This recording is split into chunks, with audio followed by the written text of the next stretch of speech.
here we are today, nearing towards the end of the IEEE Pune section, Young Professionals and Women in Engineering Congress.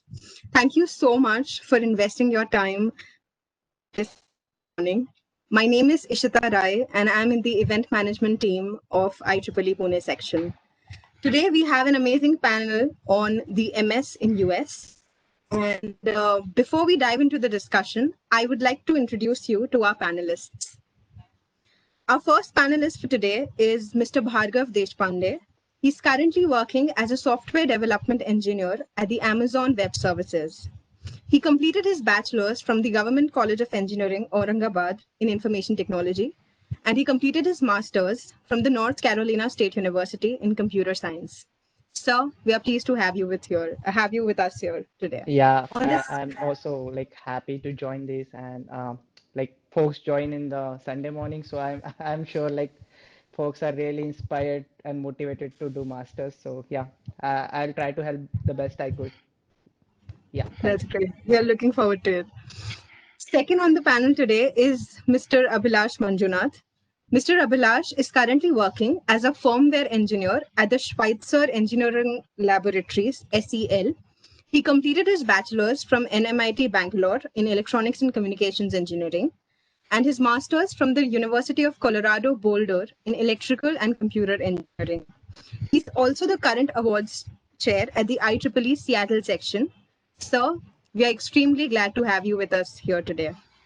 Thank you. Thank you for inviting me. And yes, as Bhargav mentioned, I clearly Sunday morning everyone's motivated to be here, so that's good, And yeah, I'll be happy to answer questions and have a fruitful discussion. Yeah. I would now like to introduce you to our moderator for today, Mr. Bhaskar Mishra. Mr. Bhaskar Mishra is currently working as the product owner at the Principal Pune, and he's the chair of Young Professionals Affinity Group at the IEEE Pune section. Before we move on to the discussion, I would like to inform all the attendees that we'll be taking up all their questions towards the end of the session. So please feel free to drop all your questions in the Q&A box as the discussion progresses. Without any further ado, let's begin the session. Over to you, sir. Thanks, Ashita. Thanks for a quick round of introduction of everyone. Thanks, Abhilash and Bhargav, for taking up time your Saturday evening and spending time with us to share your experiences and suggestions. So let's begin with some of the very fundamental questions about your particular journey. Could you talk about what you are doing currently after doing MS from the US? So maybe Abhilash, you can share what you did after MS and what you're doing right now. Sure. So as Ishita mentioned, I got my master's from University of Colorado Boulder. My degree was in electrical engineering, but I specialized in embedded systems and firmware, primarily working on microcontrollers, processors, most of, or rather, you can call it computer engineering a bit rather. And but my research also focused on the aerospace department. I worked on drones, fixed wing drones, primarily in the aerospace engineering department of CU. And as part of that research, I stayed back after my master's for a few months to finish it. I was an RA in the university, and then eventually I moved on to the professional world. Where I got into SEL. I'm currently a firmware engineer. For those of you who are not familiar, firmware is a low-level code that you write for products. Hardware, basically, this code goes into your microprocessors and controllers, primarily code in C, C++. Um, and my company makes products for the electric power grid. We come under the critical infrastructure department in the US. So different types of products to run power lines all the way from generation to distribution. So your code needs to be really well written, maintain certain set of standards, and then you're audited on a regular basis. So that's what I do on a daily basis, write code, to put it in simple words.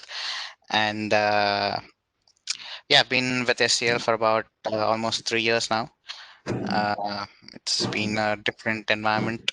I did work in India before I moved to the US, so kind of have a good clearly can see a difference between working in India and working in the US and the culture change and everything. So yeah, that's my journey so far.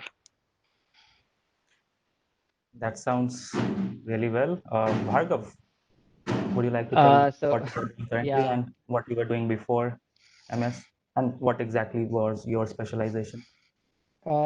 So before coming to masters, I worked for almost 2 years in Pune, and then I moved to NC State for my masters. My specialization was like CS, but in that I mostly majored in software engineering and data science.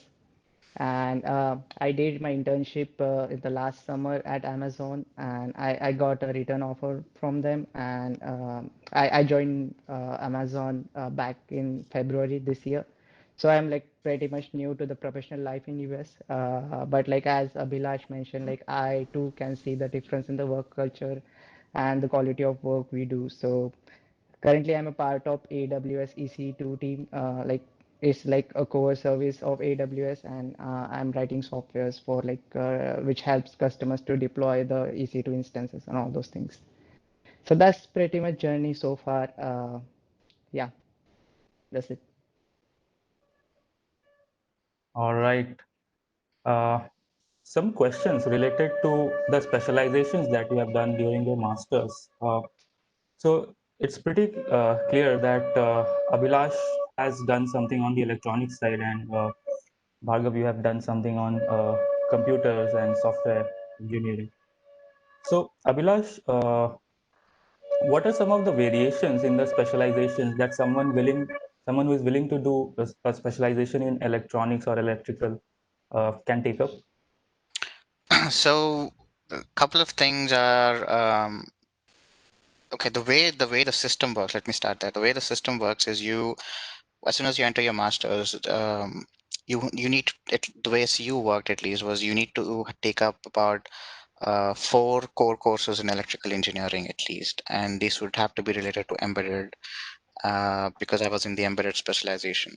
And then you have about six courses that you could do, which are completely different, but they still have to be on a technical track. Maybe you could do like three courses in electrical engineering or four courses in electrical, and then the remaining two courses are for a total of 10 courses. That other two could have been from computer science or math, physics, anything you wanted. You could also take one non-technical. If you wanted to take up music, you could have taken up music. So that way the course structure is really awesome. And as part of specializations, these 4 or 5 core courses which you need to take, you had a choice of embedded systems or signal processing, VLSI, um, control systems, power. University of Colorado was famous for power, so power engineering. So these are the primary uh, specializations that one could take up. And usually, what students do is when they write their SOP, a statement of purpose, you specify that this is the specialization that you really want to do. Because as part of the committee, those professors are also looking at your SOPs. So if they find that your background experience, be it in terms of your knowledge through college or some kind of work experience, actually is related to that, then you have a plus point. They would actually take you into the program for that specialization. That doesn't tie you to that specialization. That doesn't mean you really have to come here and work on that specialization. You definitely can branch, but those are the specializations available, and that's how you would usually convince someone through an SOP that this is what I want to do. Okay. And so are there master's degrees which focus on a specialization, or they are in general and you express your desire that, okay, I want to do specialization in Right. this There, field? there are specific certain specializations. Again, I can talk for CU that there is a master's in embedded systems. I think master of engineering. I think right now it is where you would be completely specialized in embedded systems. So wherein you would have to do 6 courses in embedded, but 4 courses could be something else. So for those kind of degrees where you're tied to a certain specialization, you have to stick to that curriculum. But if you're getting into the more general track of Masters of Electrical Engineering, then yeah, you get a choice of about 4 core courses and 6 are kind of flexible on what you want to do. Yeah. I think that's important information for our audiences while they're applying. They can, if they're super interested in one technology, they can focus only on it. Yeah. And if they want to explore themselves, they can look for a generalist course in electrical or, for that matter, Yeah. software. Yeah, I would just like to add like the specialization in most of the universities is optional. Like as far as the computer science is concerned, you can like take the generic courses in computer science, and if you want to like take like specialization in data science, then you can opt for those courses. But it's not like mandatory you have to like do specialization in some kind of thing. You can like take the mix and match courses from different streams and like complete your masters. So that's completely optional in most of the universities. And in some of the universities, like as Abhilash mentioned, there are like dedicated programs such as masters in data science or software engineering that has very specific quotas and criteria to complete. And there are like 2 types of masters. So one is like non-thesis and one is thesis.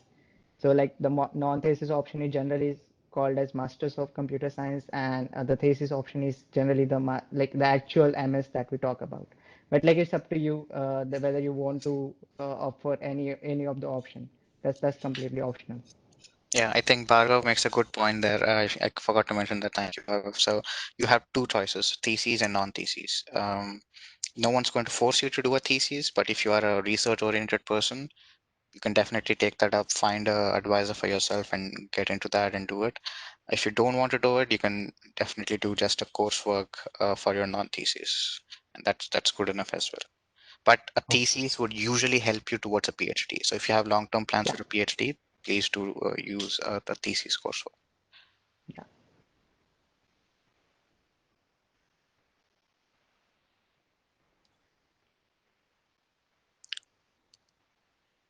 It looks like Bhaskar went offline. Yeah. So, meanwhile, we'll just take a question that we've received. Related to, Um, Bhaskar, you went offline for yeah, a while, so can you I repeat think yourself, so. please? Sorry, I'll repeat my question. Yes. Can you hear me now? Yes. Yep. Yeah. So I was asking Bhargav that what are some of the areas of courses or specializations that are possible in software engineering or IT area? As per the courses I mentioned, it's not very different from what we have in India. Like for computer science, you have like design analysis of algorithms, you have data structures, you have DBMS systems, some kind of embedded systems also come in computer science. You have like data science related courses such as deep learning and all those things. So like the courses are not like as different as we have in India, but the depth and the level of curriculum and all those concepts, how they are carried over throughout the semester is very different. But like on the course level, it's pretty much same. But like it's more depth than we have in like our UG or in Indian colleges. The depth is very high. Okay.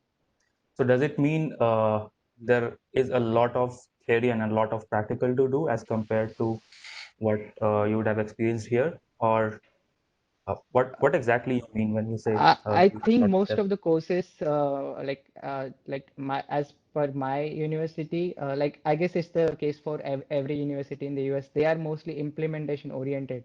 So even if you do any course, you will have to do some projects, some kind of surveys, some kind of research and analysis, and there will be some theory papers as well. But like the questions won't be like theoretical. They won't be asking you definitions and all this. They will be asking you the questions very specific to the implementation, some kind of numericals and something like that. So I Is would say like the course are more implementation oriented. So to add to Bhargav, the courses at CU, for example, were purely practical based. We had to do a series of 3 to 4 projects per course.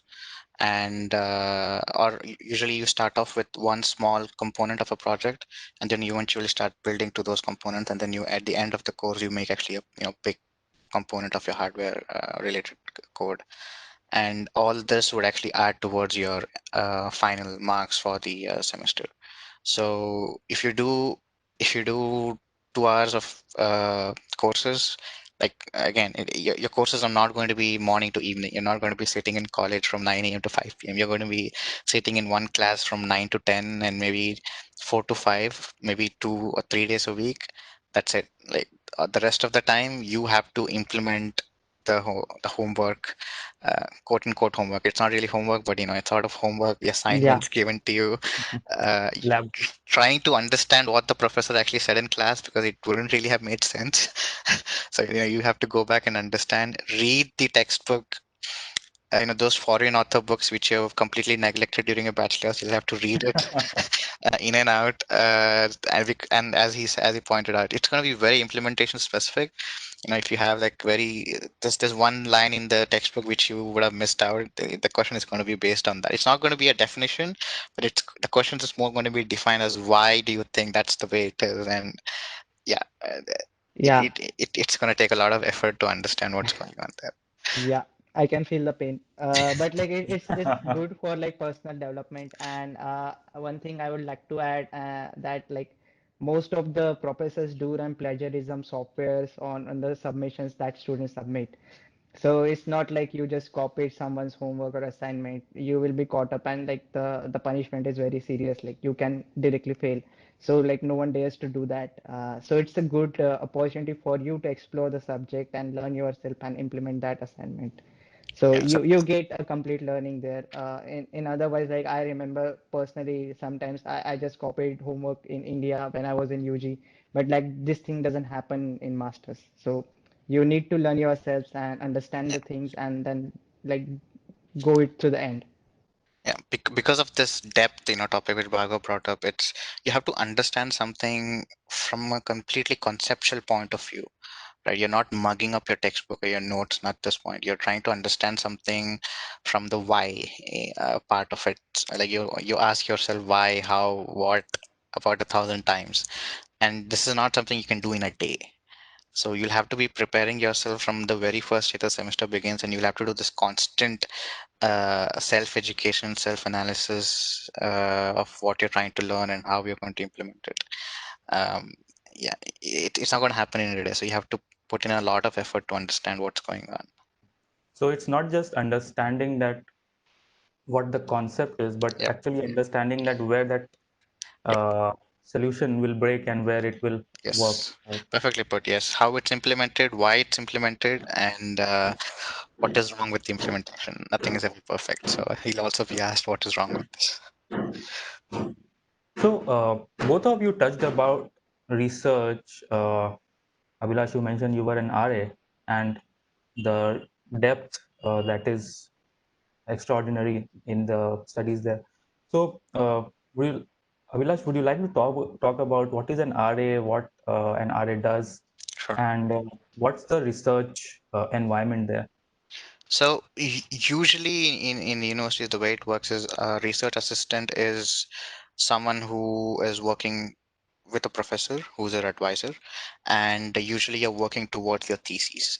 And this uh, automatically grants you an RA under the professor. You're doing your research there. But I was not doing a thesis, but I was doing more of coding for fixed wing drones. But I was still assigned as an RA because I was helping out the PhD students in my lab on who were using the data from the drones to actually evaluate the weather systems. Employed by they were not employed by, sorry, they were funded by NOAA and a couple of places by Air Force, US Air Force as well for this research. So when you take up an RA, from a general perspective, you're primarily doing theses evaluating certain research work, certain topics. Um, if you take control systems, for example, then there's going to be one area of state estimation which you would have to work on for over a period of 6 to 8 months, and you would have to develop certain algorithms for it and write papers on it, work with the professors on coming up with formulas and deriving certain things, and then your paper gets published towards the end of it. And yeah, at that point you already have a sort of a thesis on your hand. That's primarily the work of a research assistant. That's completely different from a graduate assistant, but yeah, this is what an RA does. Okay. All right. So now I think the audiences understand some of the key things about what it takes to do an MS. I mean, what the overall experience is. Let's take a step back and talk about the time you started thinking about doing masters. So when was that time? Was it during your undergrad? Was it after your undergrad when you were working that you decided that you want to do a master's? So what led you to decide that you want to do masters? Bhargav, you want to start? Uh, so like the first thought of doing masters came to me when I was in final year of my UG. But like I was not sure whether I should pursue that particular thing because like due to some political things or maybe some due to economical things or other types of like family things. So I wasn't sure, but like when I started my job, then I was thinking about like how I should grow my career and like the opportunities that we have in India and the masters. And I had some like my seniors who had done masters and they were like in the United States and like I was sharing like my experience with them and getting the experience back from them as well. And then like the thought came to me like, okay, I should pursue this opportunity. So yeah, that was a triggering point for me when I decided like I should pursue that opportunity to do masters in the United States. And like United States was a choice because like I wanted to do my masters in computer science. So like I didn't think about any other country than United States. Okay. So the driver was basically that you wanted to advance in the same Yeah, means technology like and the Mhm. Yeah, the then majority of the driver like decision was like to explore myself like the opportunities for the computer scientists or engineers have in United States and like that was a major driving factor to take this decision. so you went by the growth of tech industry in the US. So you probably looked at it and thought that if you want to learn and do something which is really cutting edge, then probably US makes the most sense. Yeah, precisely summarized. Yeah. Abhilash, what about you?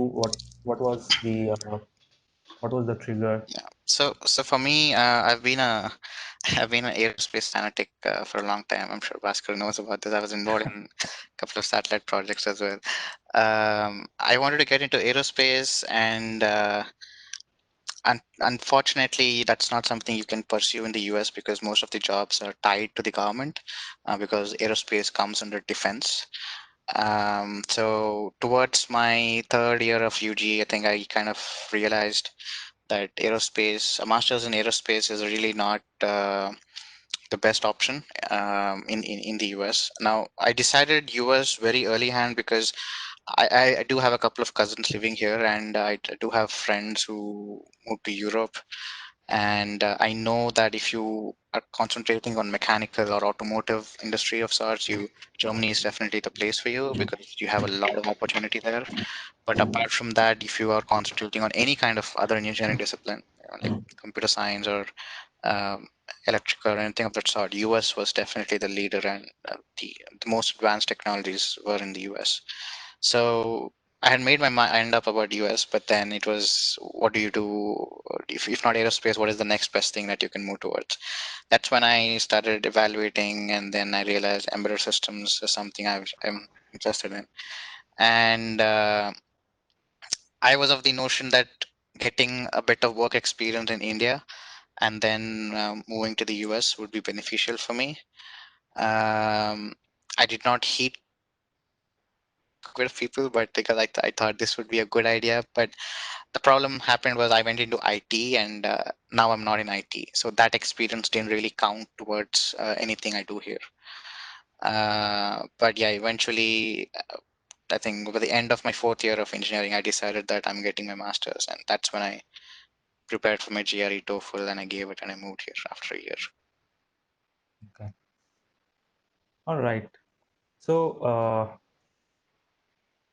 next thing that we would like to understand from you is, so Bhargav, you talked about some of the types of course, some of the subjects that are taught in CS. Mm-hmm. Uh, what about some of the business masters that are technology focused? Were there any such courses at your university, such as MSIS or MIS? Do you Can you talk Yeah. about what was the difference between So, your degree mhm. versus the degree program? Yes, sure. So like MS is like a technical degree. So it's not like totally business oriented. You can take some subjects if you are like interested, but like MS is like a technical oriented degree. Whereas MIS, MSIS are concerned, they are business oriented. So like they have some technical subjects, but like they wouldn't have like any kind of like coding or like if it's the electrical thing, then it won't have that kind of depth in the technicalities, but it will like touch the subjects where like business is concerned. But like the domain will be that particular thing. So you can choose the domain, but like mostly the subjects are related to the business, like Okay, the accounts and the human resource and all those things, and mostly how you do those things. And there's like if you are really interested, then you like there's a altogether different degree for like you can do MBA in US. So that's if you like want to pursue that particular opportunity, then you should like definitely do for MBA or some related courses. But like MS Yeah. is a technical degree. I think it comes down to the type of course offered as well. MSIS depends on the university, as Bhargav pointed out. A few universities try to make it completely technical. A few universities try to mix and match here and there. I have a friend who graduated from CMU, Carnegie Mellon, recently, and the way his coursework was designed was he had part technical where he was doing good amount of programming courses, but he also had a choice to do business analytics, business intelligence, and courses like that to help towards his business endeavor. And eventually people who do both of those courses move more towards the IT industry. But there are students who get into MSIS if the course has prerequisites of maybe like three of those business development courses. They do three of those, and then there are seven of them they concentrate on software engineering completely. And even with those seven courses, it's good enough to land you a software job. It's not technically an MS in CS. You're still a MS IS, but you can still get into the software industry by doing that. It's a choice on you as to how you want to mix it up for Yeah. yourself. yeah. And that too depends on like the university you choose for like MSIS or MIS, because like the course structure and curriculum will differ from universities to universities. So like it would be better if you want to pursue this courses, then you should do your research about that particular university, what courses they are offering in that particular course or that particular degree. So how much does a pre-MS job experience matter when you try to look for an internship or a full-time role? Unless you have worked on the same in the same industry or something on the same lines of what you're trying to get into, it really doesn't count. No one really cares what you did. So if you're planning to get into an IT related industry, then definitely your previous IT job counts.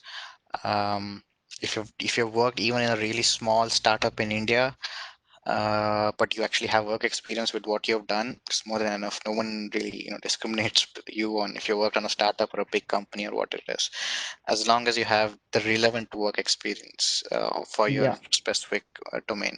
But if I don't, it really doesn't matter if you have like 5 years of work experience, but if it's in a completely different domain, really equivalent to someone who's just graduated out of college. Like it doesn't matter. Mhm. Yeah.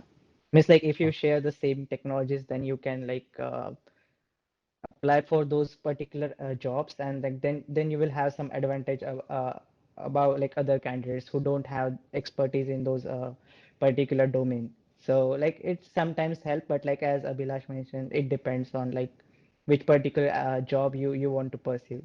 So for me, like when I was searching for internships, so my experience did help because I mostly worked in Java, and like some of the projects, like some of the companies were Java oriented. So I definitely got some calls from those companies. So I would say like yes, sometimes there is advantage, but like if you are like totally out of the domain, then there is no advantage.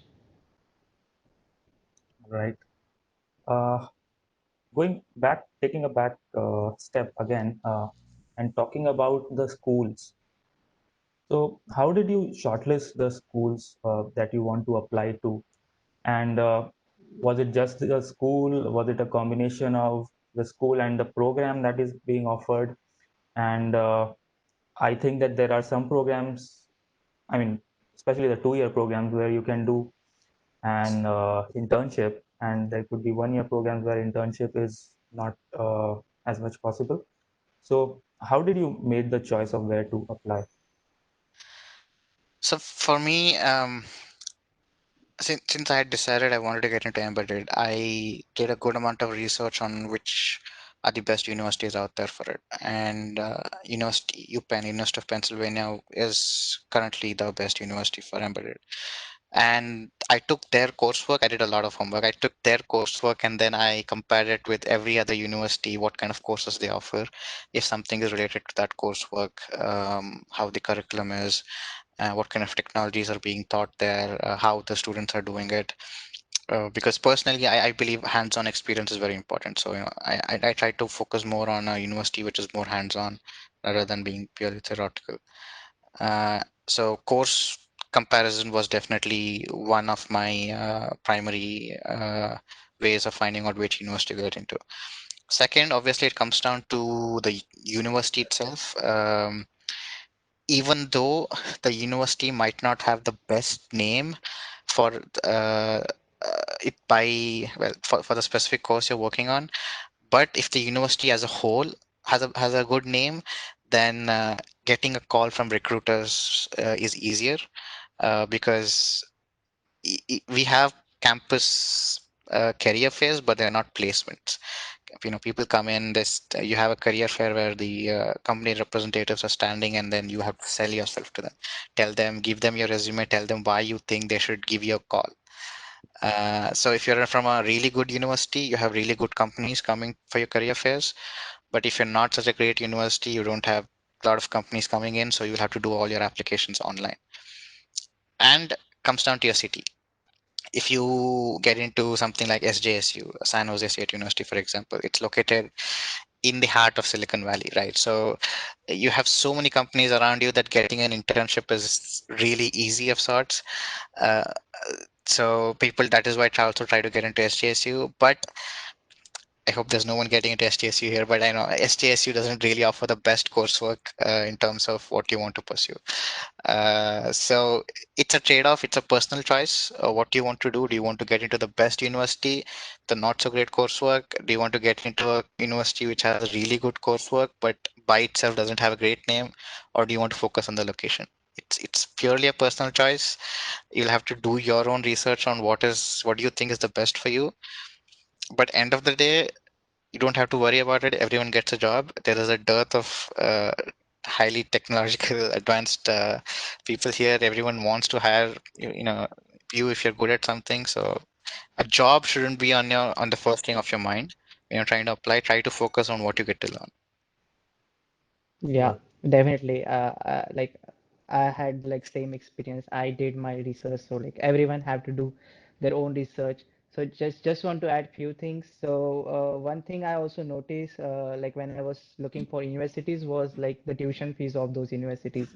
whether like some of the universities are like very costly, some of the are the universities are public universities. So my focus was on public universities, and I did search for like some of the top universities in computer science, like top 50 or something. And when I did applications, like I sent almost like 10 to 11 applications, and the pattern was like this. I sent like 4 safe applications for which like I was sure like those universities will approve my request, and like 4 were like kind of dicey. I might get accepted or might get rejected, and 2 were like super ambitious. Like it was just like just throwing a dart in the dark. So so that was the strategy I choose, but like it's totally depend on your research and your preferences. Like some of my friends were not very much comfortable with the cold weather, so they didn't apply for those universities where like winters are very chilly. So like some people have their relatives somewhere, so they try to like find university in those proximities. So every case is different, so you need to do your research while choosing your universities. So for the uh, approach which Bhargav mentioned, you usually do. I did the same too. I did like 4 top universities and like 4 mid universities, and the rest are not so safe universities for you, like, which for your profile that you're going to get them. So once you start doing this research, you realize how good you are, for a lack of a better sentence. Yeah. You realize how good you are, and then you kind of decide which universities are safe for you and which universities might be a long shot. But what I would recommend, after doing going through all that is, if only you know what you're worth, right? So it doesn't matter if someone else is telling you that you can't apply there, but if you know that you can apply somewhere and there is a even a remote chance of you getting in, then please apply. The Yeah. $100 application fee is going to be nothing to you once you start your job here. So you shouldn't have regrets 3-4 years down the line as to why you didn't apply. It can be even Yeah. Stanford, MIT, Harvard. It doesn't really matter. If you think you're that, if you are capable of getting into that university, please apply. Uh, yeah, that's one thing I Yeah. Sure. would say. So one thing I noticed, like most of the people do this mistake, like they apply for like 3-4 universities this year, and next year they also apply for another 3-4 universities. So like my suggestion is just go for like one shot, apply to 10 to 12 universities in the single year, so that like you are sure you will be going to the masters. Otherwise, like it will be always dicey situations there. Absolutely. So you talked about comparing schools and putting our own profile into perspective. So I think the profile constitutes the GRE score, your work experience, if any, uh, your undergrad, GPA, uh, and then obviously there would be SOPs and probably a resume. So how to make sure that you have a good profile? Could you talk about what are some of the good scores at GRE to get into some of the top schools in the US? So it depends. The answer to be honest, it depends completely on a person's profile. So it's okay. It's okay to have a low GRE score. When I say low, I mean somewhere between, let's say, 300 to 310. Maybe I would consider that to be low. A good GRE score is somewhere, 310 plus. I guess a really good GRE score is something like 320 plus. If you're hitting the 330 mark or whatever. So even if you have a low DRE score, you can compensate that with a really good profile. If you've done good projects through your undergrad, or if you have a really good work experience in the domain that you want to get your specialization in, all that constitutes towards your single profile. And your SOP, your statement of purpose, is where you're marketing yourself. You're selling yourself to the person reading your profile as to why they should accept you into the university. So that SOP matters really as well. One mistake I've seen people do, and I've done it myself, is uh, where people think that getting an LOR, a letter of recommendation from a high, an eminent personality, like a principal of a college or something, actually makes sense. It honestly doesn't. A letter of recommendation it can be even from like someone, or even a professor whom you've worked with closely. But as long as the professor can tell why the university should accept you, what you're good at, that's more than enough. Your college principal wouldn't really be have worked with you and wouldn't really be able to tell why they wanna why the university should accept you. So try to find your the people who write your LOR to someone whom you've worked with very closely, who can put that emotional appeal into that letter. That's what I'm trying to say, and then that gives you the edge over others. Mm. Bhargav, so when we talk about GRE prep, what would be some of your suggestions for the audiences? Should they take up any course, an online course, or a in-person? I know in-person is not possible this year, at least. But do you think taking up a course is required, or a self-study is sufficient? How does it Uh, work? Yeah, it totally depends on like how much time you have to prepare your GRE. So let's say if you have a year or something, you're planning your GRE after a year, then I would say you can start on your own. There is a good guide from ETS.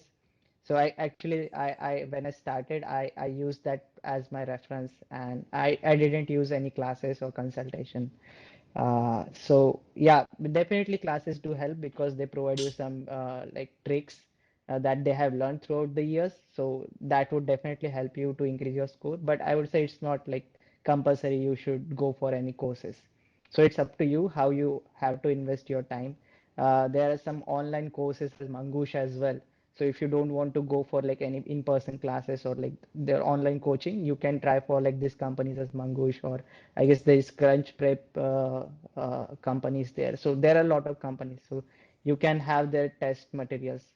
And the best thing I would advise is like try more and more GRE test in like sitting, like try to simulate that exact environment, like isolate yourself for 3 4 hours and try to give complete GRE test. Because like I did my I gave two GRE exams. So in my first I realized that like the mistake I did was I didn't try to simulate the exam. I was solving the questions, but like the environment, the aura, everything is different when you try to give the exact the actual exam. So I would say practice the environment of GRE exam is totally different, and that mistake I did in my first attempt. So like in the second attempt I was practicing the GRE exams with like the environment that we have for GRE, and that definitely helped me. Sure. So the mock tests really help, and how you prepare, whether you go to a trainer or do it yourself using some of the leading test materials. Yeah, it has to be a personal choice considering how much Yeah, time you have I and how think much clarity you I have. think I would say if you can afford to go to those classes, clearly Bhargav mentioned, right? The advantage is that you get tips and tricks for certain type of questions that you can knock out in a couple of minutes.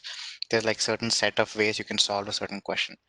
Um, if you can go there, then that is what those people try to teach you, as like how to get a question solved in a certain amount of time, because it's a long test, it's a 3 4 hour test, right? That is the only advantage, one of the biggest advantage your in-person prep or whatever provides. But apart from that, just download apps. I used a Magoosh app. Download apps. Use those words to practice every day. Yeah, when I used to go to work, I used to sit in the cab, uh, right? Use those words. Try to practice on that app. And practice. We have to practice in that environment. It's very important to practice in that 3 4 hour Yeah, environment. Otherwise, it's not worth it. Practice in yeah. that environment, and only then you'll be able to crack it well. Yes, and I would say like focus on the English part more, like because like we came from like a background where our like mother tongue is not English. So and the GRE is something like you have to like have a control on your English vocabulary. So I would say just don't learn the words, try to implement those words in the sentences, and like work really hard on your essays and all those stuffs, because that really is something most of the people find difficulties with during GRE, because mostly the scores with the maths are good, but like where the scores suffer is in English sections. Yeah, open up. Start reading newspapers. Read them out loud. The advantage you get are twofold. One is that you practice your speaking automatically, and then you also improve your vocabulary because you're starting to read out loud. And don't restrict yourself to Indian newspapers. Yeah. Please read newspapers or articles, any kind of. I'm just saying newspapers because it's common to everyone. Read articles or any online material that you find. Everyone has internet now, so internet was hard to find during our time. I'm going to be honest with you. At least in the 6, 7 years back, we didn't have Reliance Jio.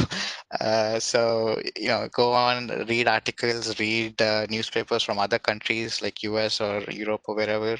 Read them out loud so that you get that experience. And what I would recommend is if you read, for example, take the sports section. If you read an entire sports section, then spend about 30 minutes for the day summarizing the entire sports section. That is going to help you towards your AWA, your analytical writing. When you try to summarize, when you try to cram in like your entire one page of newspaper into those certain limit of words, that's going to help you in your analytical writing and also help you fill in that 2 page limit on your SOP, which is very difficult to do. So try to do those two things. Another point of contention has always been whether to hire a consultant to prepare your application or take guidance about everything related to your application, shortlisting, to preparing your SOP, to preparing for interview. So, what's your opinion about hiring consultant for these activities? Yeah, I personally am not a huge fan. I think there is enough information available online. I got my information on. I didn't use a consultant. I got my all my information online. I did my research online, and I figured out where to apply, how to apply. And as I said, you're the best person who knows your own profile, your journey. You're the one who can express yourself into words better than someone else can. So you maybe you can use, I wouldn't recommend using a consultant, but if you have absolutely no idea about the GRE process, maybe have like a 1 hour talk with them as to find out how the process is and what goes on. But there's really no point using their help to write your SOPs or LORs or whatever. That has to come from you. Yeah, miss, they could help you in like shortlisting the universities, but like you still have to do the application process on your own, and it's like exhaustive process. So there's no help on that front. And as far as like SOP and LOR are concerned, they will just review those things for you. They won't write those things. And I personally feel like as Abhilash mentioned, I also won't recommend doing the consultation because for them I feel it's their job, but for you it's your dream. So you will put a lot of efforts in writing those SOBs and LOR than those people will do. So is that for them is like a daily task. So I would say like just invest your time and it will definitely will pay off because you will be able to like shortlist those universities and you will understand all the process and you will get a better feel rather than just like someone is doing some task for you and then you are just like following them. So you will get to know, okay, what is actually happening with your application processes. So you will get a complete view if you do it on So your own. if I've written my SOP uh, and if I have not hired a consultant, that how do I know whether it the story is good enough or it really tells about me or uh, someone will be able to understand what I want to do in life by reading that SOP. I think, Bhaskar, I think there are enough online blogs now that people have posted their own examples of SOPs or people have explained how an SOP should be designed. Um, I think that is more than enough for you to get an example as to how you want to express yourself. Definitely give it to a friend or give it to someone to verify the grammar and any grammatical mistakes you have or if you've used the right words. We tend, because you're studying for GRE, you tend to use a lot of complicated words. Please don't do that.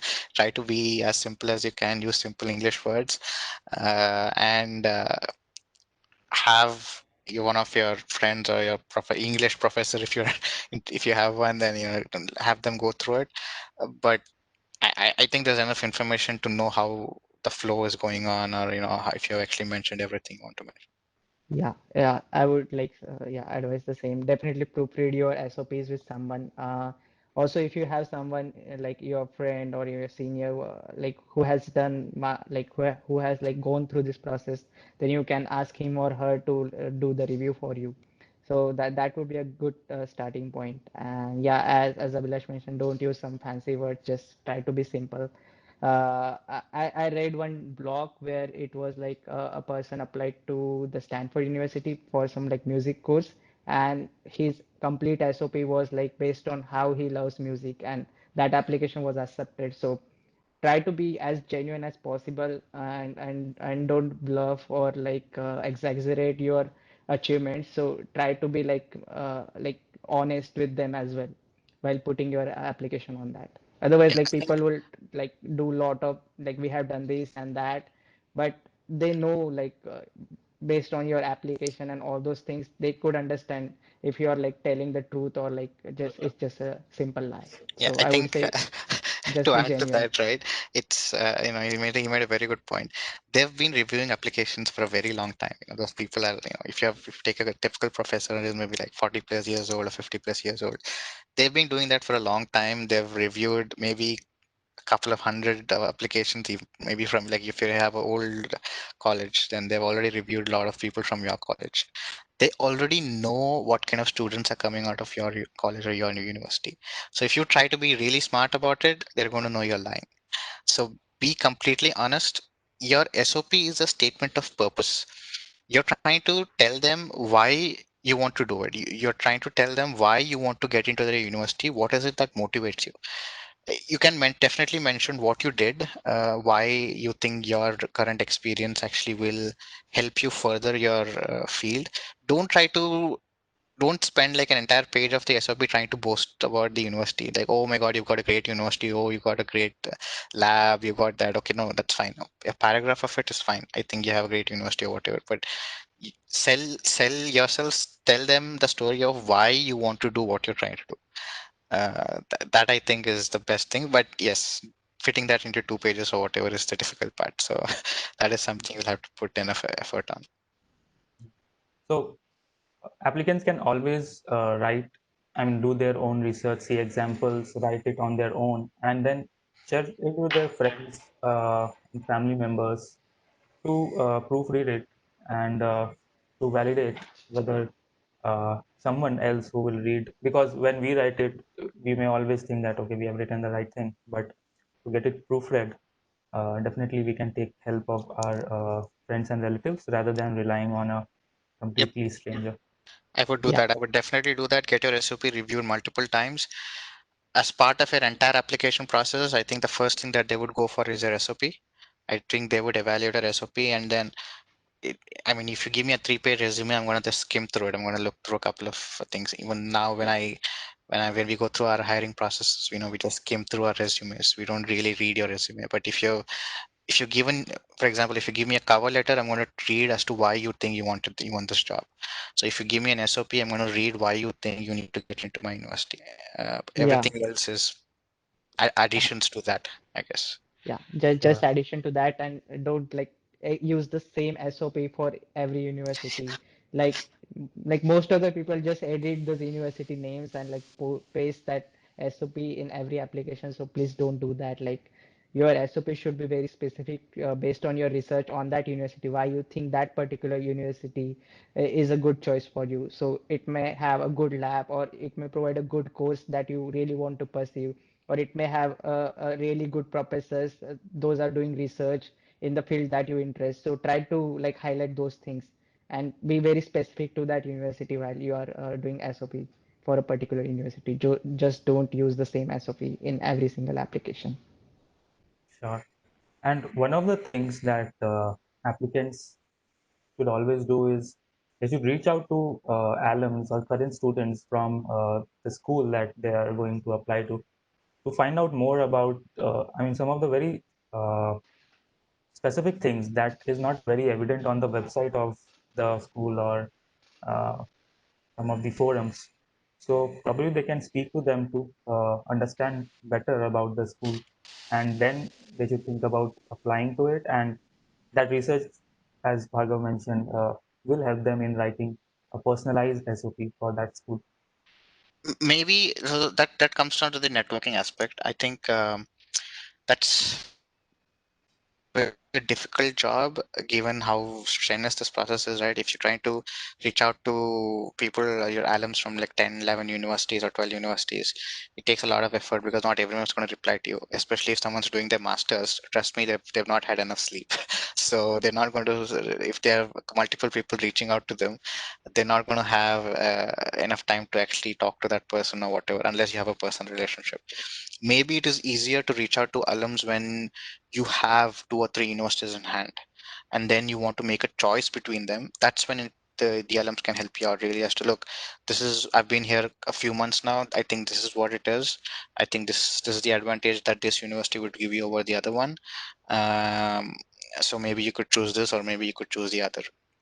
But yeah, maybe through during the screening process, maybe not so much of help, I may be wrong, but during choosing your university, I would definitely say go for your alums. And then one, if you have good connections with your alums, they can definitely help you out, because by the time you get in here, they would have graduated. They can help you out with internships, they can help you out with your jobs or whatever. So yeah, that Yeah. could help. Yeah, networking is definitely important. Yes, but like most of like when you're doing the applications, most of the universities do have like good websites, so that has all the information about the courses, how much credits you will require, and the details you will require to like complete that degree. And for the jobs and the other aspects, I guess networking is still important. But I would say don't like just randomly spam people because it's also not a good practice because like yeah, you should avoid that and like try to connect with people who with you have mutual connections. Maybe you share the same college during undergraduation, or like you were colleagues in the same organization. So like there should be some connection between you. Otherwise, like if you spam random people, most probably they won't respond. So yeah, well, like how you extend your network is also a good point and something you should invest on. Sure. So, Abhilash, you touched upon networking for the job search. So, how does the job search work there? Is it the way in India where So that is one of the culture shocks you're going to face when you move to the US. Jobs are completely different. It's 100% opposite to what you have in India. When I was in India, when I was in NITE, we had campus placements. Companies came to us. We didn't have to go searching, right? They came to us. We went to the college for the interview. Everything happened there, and then you had a job. Doesn't work like that here. You have career fairs, depending on how good programs in your university are, or depending on how much of a name your university has. Those people come in to your career fairs. Two of the company representatives come in. There's like a line of about, I don't know, 50, 60 people there who are trying to get into, let's say, if Apple comes in, or if, for example, Bhargav is in Amazon, if Amazon comes in, you're going to have about 60, 80 people who are standing there trying to get, into that company. So all they're doing there is they're giving their resume to the people who are representing the company. What you're asking for is an opportunity to interview. You're not asking for a job. And based on that, based on reviewing your resume, they're going to decide if they need to give you a call, and then you get calls. Cracking the interview is totally on you. No one's going to help you with anything. It's all self prep. Apart from career fairs, you're going to have, for example, if you are in a big city, if it's a tech based city, you're going to have events going on where you can go and give your resumes to a couple of people. If not, everything runs online in this country, so you can definitely go to their website and apply.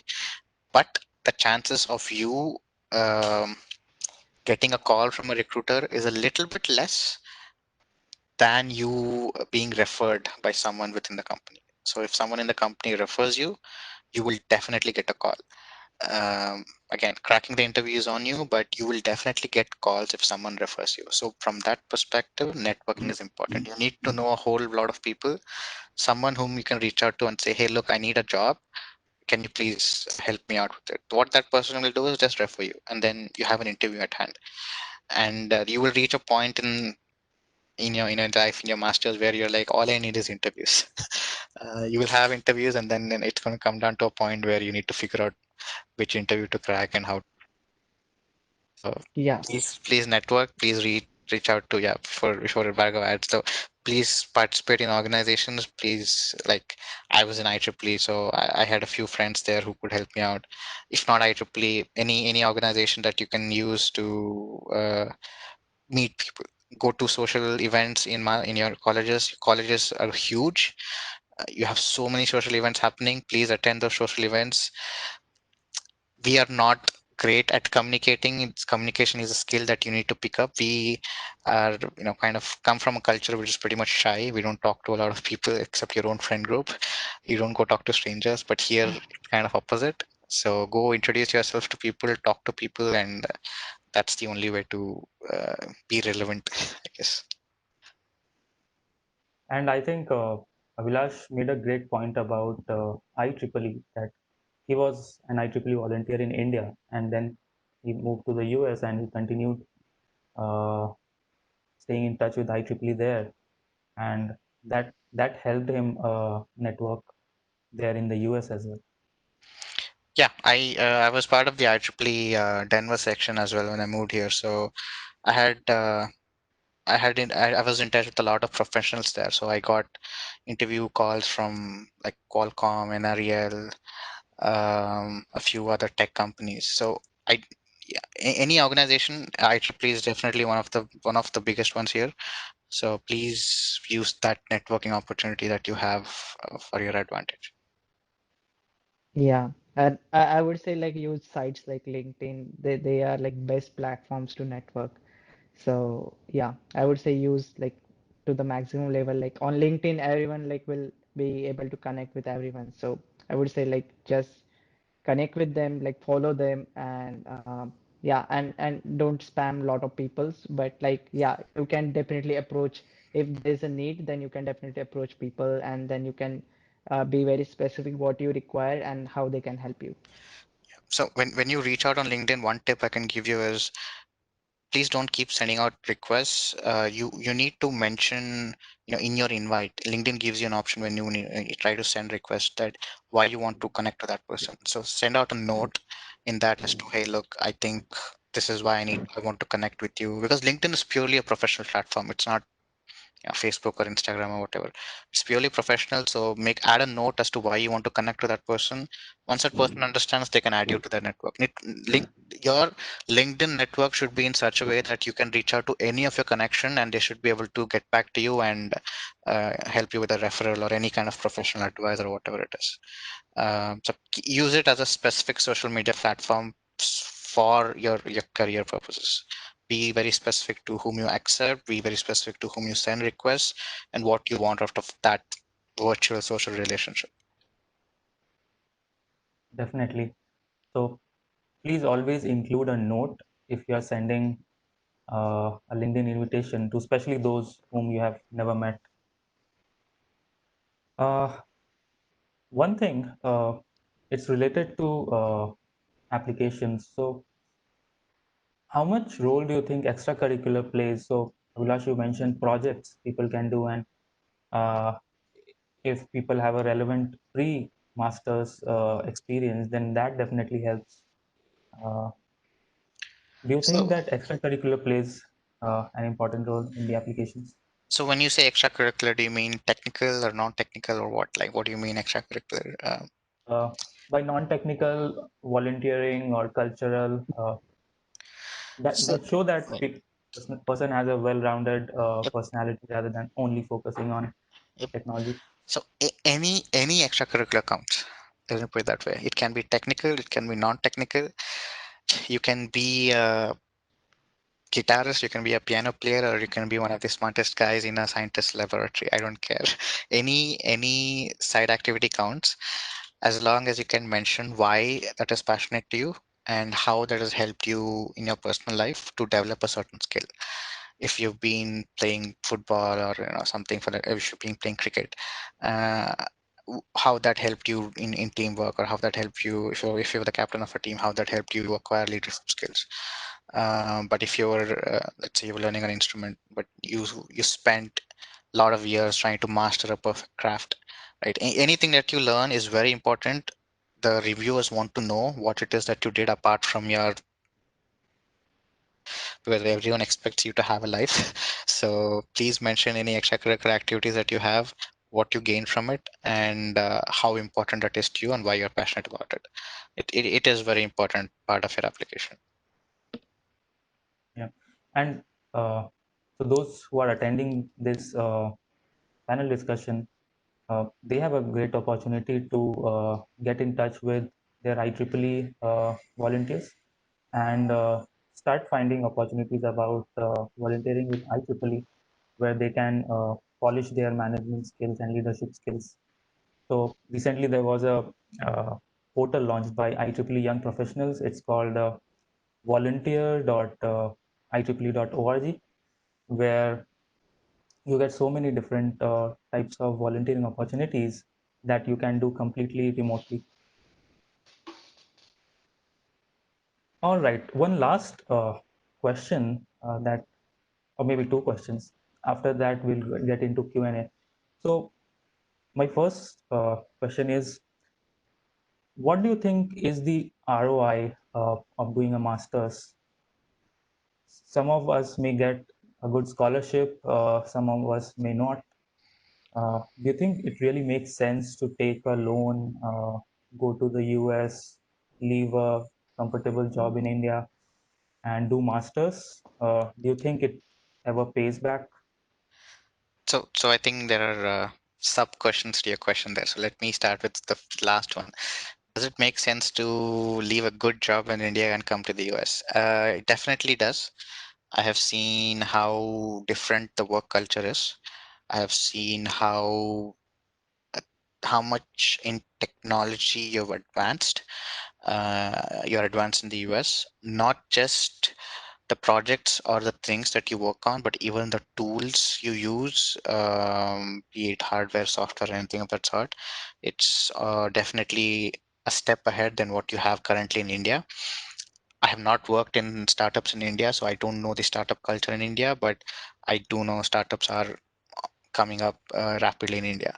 But I'm talking from a established company perspective. That's one. And two is the ROI. So ROI, it completely depends. If you get a scholarship, it's a no-brainer. Please just come here and get the education that you have. If you do not get a scholarship, um, your ROI varies from person to person depending on if you've had a on-campus job. I'm talking in terms of monetary value here. So I'll come to the educational value later on. So one is if you have on-campus jobs, if you have a graduate assistantship, an RA, or a job in a library. I also had a job in my library in the first semester. So anything of that sort that helps you offset your living expenses. You may not be able to offset your fees while you're studying, but you will definitely be able to offset your living expenses when you're studying.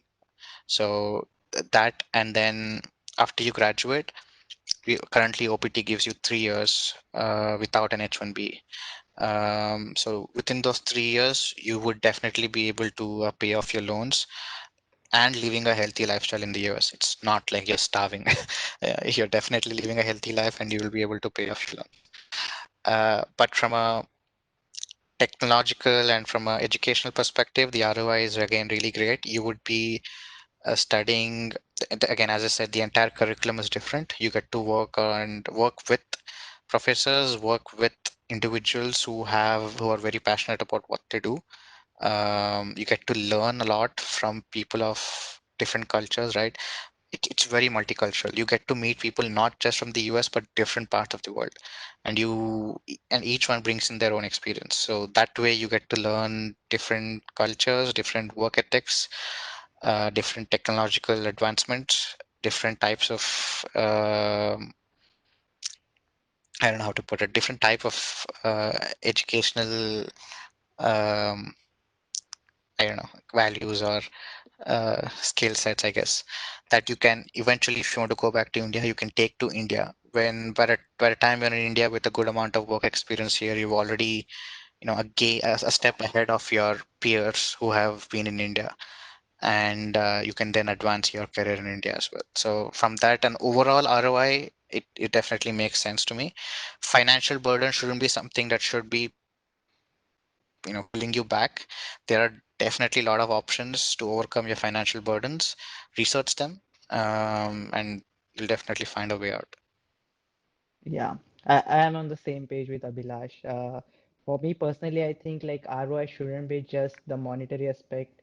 For me, I think ROI is like the perspective I got when I came to US, the learnings I received and the opportunities I got is also an ROI, if you think so. And yeah, so like the technicalities are like is a good ROI if you do masters. But yes, you should like ask this question to yourself like 10 years down the line, if you ask, will you regret not doing masters?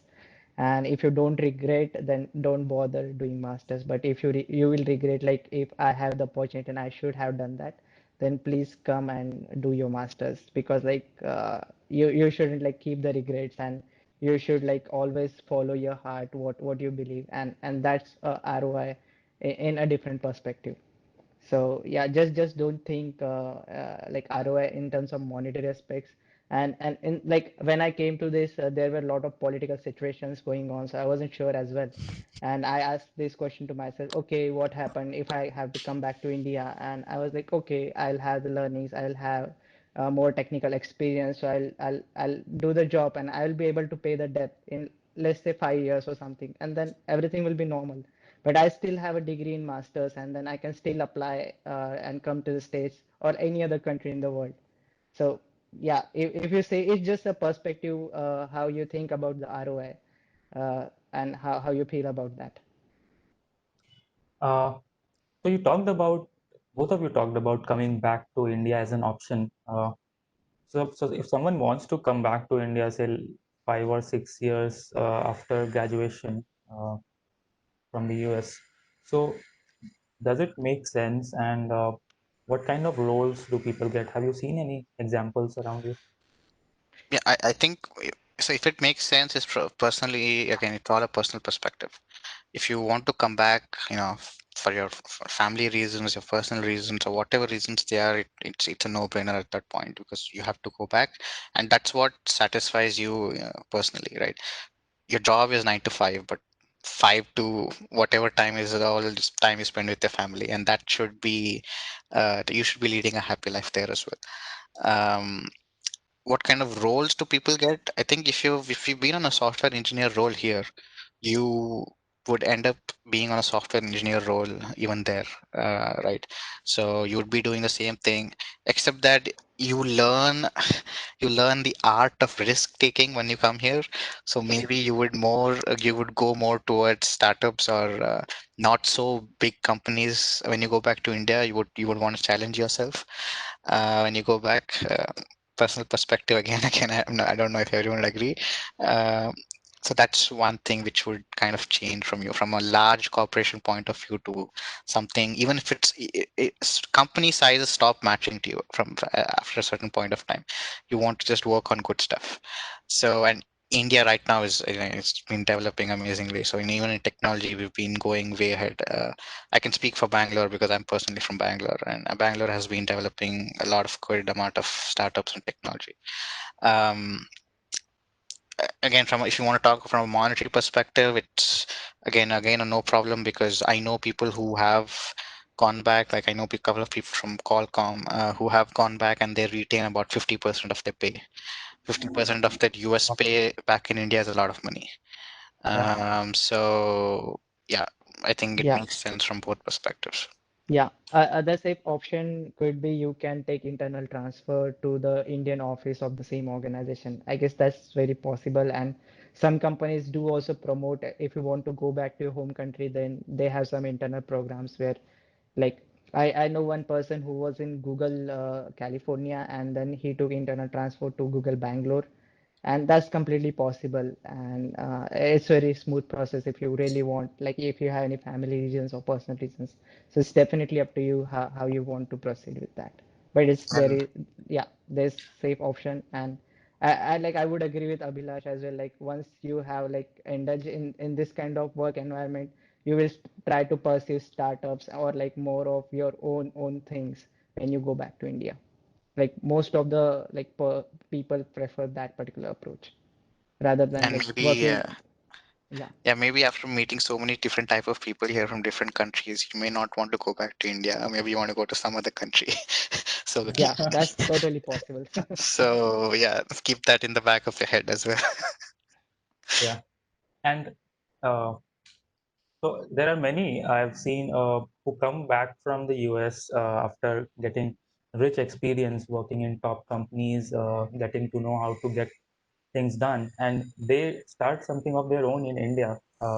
They're doing in Bangalore, Pune, Hyderabad, NCR, and they are adding to the value of Indian economy. So definitely that entrepreneurship is another option that they can take when they come back to India. Yep, I totally agree with you on that. We have enough people who go back, and I think it comes down to the kind of the work culture. You don't want to get back into the big organization work culture that you have in India. People want a bit more freedom. At least that's how things operate here. You people give you that freedom. You're more valued as an individual contributor. So if you want that, some there, and you have to either work in a startup or start something on your own. And with that, and since you've already worked here and gained enough experience or knowledge, as I said, you're already a one step ahead of your counterparts in India. So that kind of gives you the edge to start something new or work on something totally challenging. Yeah. And like I would say if you're planning to go back to India, then like start some planning and develop some networking back in United States as well. That will help you to like to develop your business or organization. And yeah, to add, very good point. I think if you're planning to add a begin a startup or something as an entrepreneur, then y- most of the Indian startups are funded by either by the US companies or by the Chinese companies. They don't tell you that, but that's how it is. It's the reality. And if you have enough contacts in Silicon Valley, for example, if you work there, then you can definitely reach out to people there, and they can help you towards your X, Y, whatever series of funding that you have. Definitely. One last question before we get into Q&A. So if someone needs to borrow a fund to masters, what are some of the options? So one is bank loans. I think that's the way at least I went, and that is, I don't know if there are others available. I know people in the US, like if you have cousins here or very close families in the US, they sign you as a co-contributor or something, or it's a co-loaner or something, Co-signer. and yeah, and then they can give you that loan from a US bank where the interest rates are much lower. Uh, but otherwise, it's just bank loan from India, different, and it comes Yeah, down to a personal choice on where you want to go, from where you want to get that money. All right. yeah. I guess like Okay. going like Go ahead. banks are doing like a lot of banks are very open now to give the loans to the students in the United States for masters. So I guess it's not that much complicated as it was like maybe 5 years down the line. Now it's very much easy. All right. Okay. So let's hear some questions that we have got from our attendees. Ishita, you want to? Yeah, Uh, yeah, sure, sir. Thank you. Bhargav sir, as you mentioned earlier, that it's always better to apply for 10 to 12 universities at one shot instead of increasing the number of attempts. So how do we select these universities? Like, how do we know which university to apply right after we give our GRE? Uh, I guess like once you have your GRE and TOEFL score, as Abhilash mentioned, you will get to know where you stand.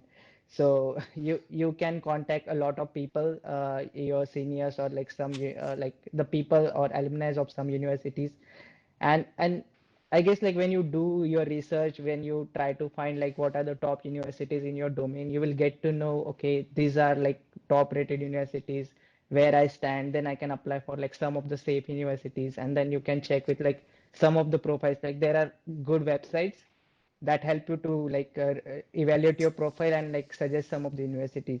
So you can try those approaches to figure out. And if like your GRE scores are decent, then you will get to know like once you do your research, you will get to know there is certain list of universities that you can apply, and these are the universities that are safe. And like the universities are like Stanford and Berkeley, you know, like these are ambitious. So you will get to know like once you do your research. I guess like yeah, that would be the best approach to go with. Like do your research and like then understand how's your profile, and you can use some websites to evaluate. Even I guess there are some services who will evaluate your profile for you, and then they will suggest you some universities. Okay. And when do you think is the right time to go for GRE? Like, should we apply right after the undergrad, or should we go for some work experience and then pursue our masters? Abhilash, sir, would you I like to get answer that? Yeah, go ahead. Sure, Bhargav, go ahead if you want, if you have an answer.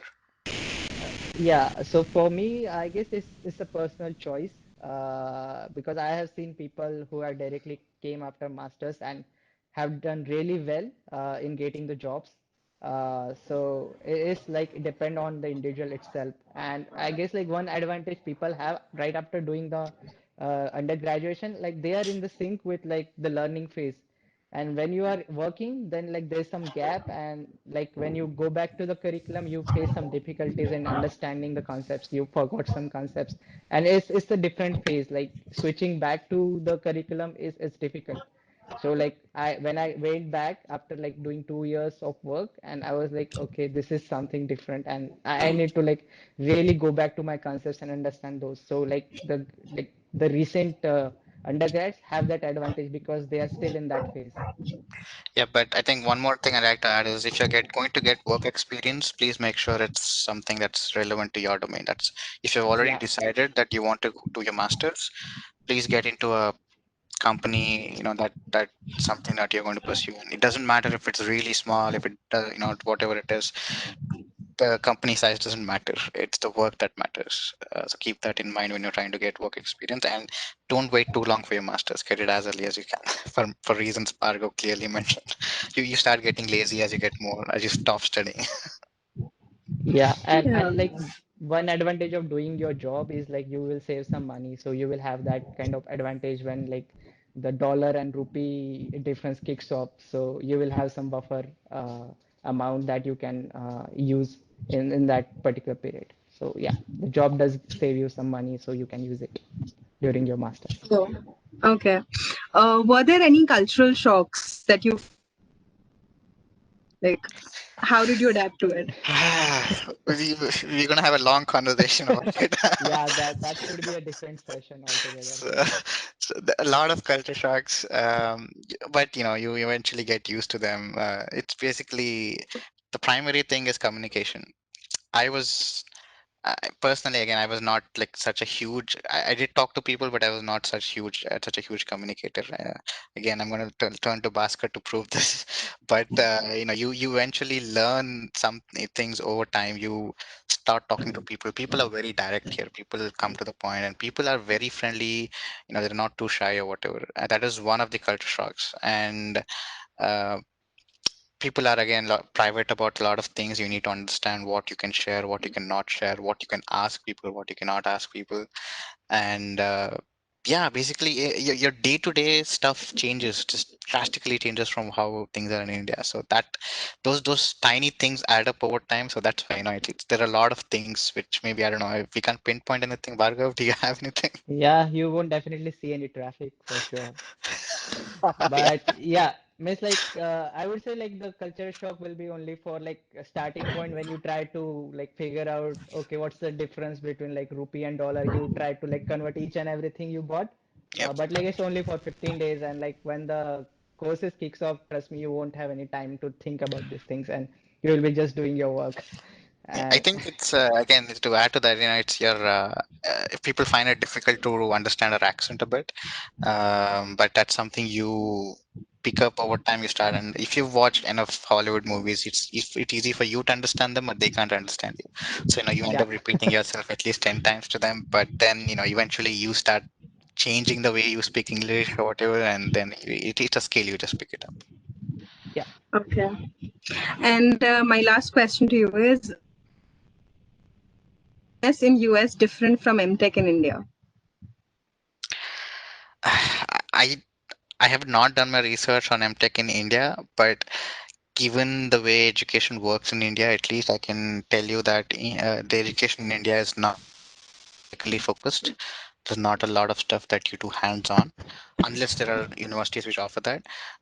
But majority of the universities focus primarily on theoretical stuff. All they want is to get the coursework done by the end, and then cram you with that, and then you write your exam and you're out. Now that's not how things work here. Very practical oriented. Things are. You need to understand the concepts. Questions are framed way differently than how you have it in India. So if you don't understand it, you won't be able to crack it. Yeah, miss like on the MTech exam, like the only chance you have, like you have to really ace that particular exam. And while MS is concerned, your entire profile, like throughout, like from your UG to right now, everything will be considered. So definitely the evaluation is different. And I would say MTech only makes sense if you get a chance to get into an IIT or like some good colleges as IISc Bangalore or something. So in that case, MTech do make sense because you will save some money. But at the end, it depends on like what you want to perceive. Like these are just degrees, but what you want to get from these degrees is your personal choice. So I wouldn't say like MTech is bad or MS is good or any vice versa. Every degree is good, but like it depends on your personal choice. Okay. I just received a question for Abhilash. So you've been working with drones in aeronautics. So what all are the prerequisites for such a specialized course? Can we get into it with extremely basic or no knowledge, or is it necessary for us to have some knowledge about it? So first off, getting into aerospace is something I would not. Okay, I don't know. You can get into aerospace, but finding a job after doing aerospace engineering is very, very difficult. So if you're going to plan to get into aerospace, please be very cautious. Do enough research about what you want to study on. Um, it definitely helps if you have previous experience in the aerospace domain. I worked on the drones or whatever because I've worked on satellite projects back in India in my undergrad, so I definitely had an edge going in. You definitely need good amount of experience because aerospace involves a lot of math. Please make sure you're really good at math before you pursue any kind of aerospace, especially if you're getting into controls. It's a lot of control system mathematics that goes on, and yeah, jobs is a different scenario as well. So please do enough amount of research. Okay. Thank you. So that's